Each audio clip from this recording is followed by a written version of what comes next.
నిరుద్యోగుల సమస్యల గురించి కూడా ఇక్కడ మనందరం చర్చించాం అధ్యక్ష గతంలో మనం చూసాం గత ప్రభుత్వం 2,30,000 పెండింగ్ పోస్టులు భర్తీ చేస్తున్నారు అధ్యక్ష. అది జరగలేదు.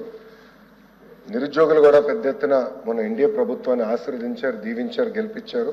బాబు సూపర్ 6 హామీలో మొదటి హామీ ప్రభుత్వం, ప్రైవేట్ మరియు స్వయం ఉపాధి ద్వారా 20 లక్షల మందికి మేము ఉద్యోగాలు ఉపాధి కల్పిస్తామని హామీ ఇచ్చాం. దానికి ఎన్డీఏ ప్రభుత్వం కట్టుబడి ఉంది, దాంట్లో ఎలాంటి సందేహం లేదు. దాంట్లో భాగంగా చంద్రబాబు నాయుడు గారు 5 సంతకాలు చేస్తే తొలి సంతకం మెగా డిఎస్సి పైన ఉంది. ఆ మెగా డిఎస్సి ప్రక్రియ పకడ్బందీగా పూర్తి చేస్తాం. ఆల్రెడీ చంద్రబాబు నాయుడు గారు గౌరవ ముఖ్యమంత్రులు రివ్యూలు స్టార్ట్ చేశారు.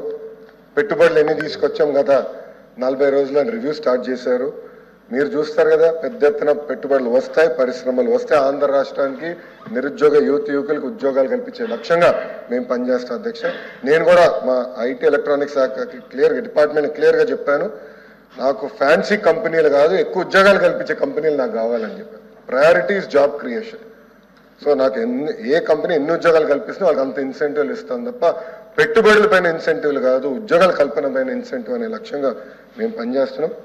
మీరు రిక్రూట్మెంట్ గురించి కూడా అడిగారు అధ్యక్ష. ఆ రిక్రూట్మెంట్ ప్రక్రియ మేము పూర్తి చేస్తాం. గవర్నర్ గారితో కూడా చర్చించాను. ఆయన ఫార్మర్ సుప్రీంకోర్టు జస్టిస్, ఆయన సలహాలు సూచనలు కూడా తీసుకుంటున్నాను. తప్పనిసరిగా ఆ ప్రక్రియ మేము పూర్తి చేస్తాం. ఎందుకంటే ఉపాధ్యాయులు లేకపోతే ర్యాంకింగ్లు ఎట్లా పెరుగుతాయి అధ్యక్ష?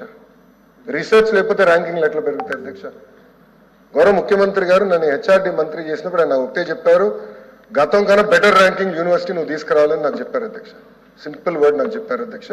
దానికి మీకు ఏం కావాలో మేము సపోర్ట్ చేస్తాం నాకు చెప్పారు. దాంట్లో భాగంగా తొలి అడుగు ఉపాధ్యాయుల నియామకం. అది నేను చాలా పర్సనల్గా తీసుకున్నా, సీరియస్గా తీసుకున్నా. ఏజీ గారితో ఆల్రెడీ 2 సార్లు నీకు మాట్లాడాను. తప్పనిసరిగా ఆ ప్రక్రియ కూడా మేము పూర్తి చేస్తాం అధ్యక్ష. Thank you.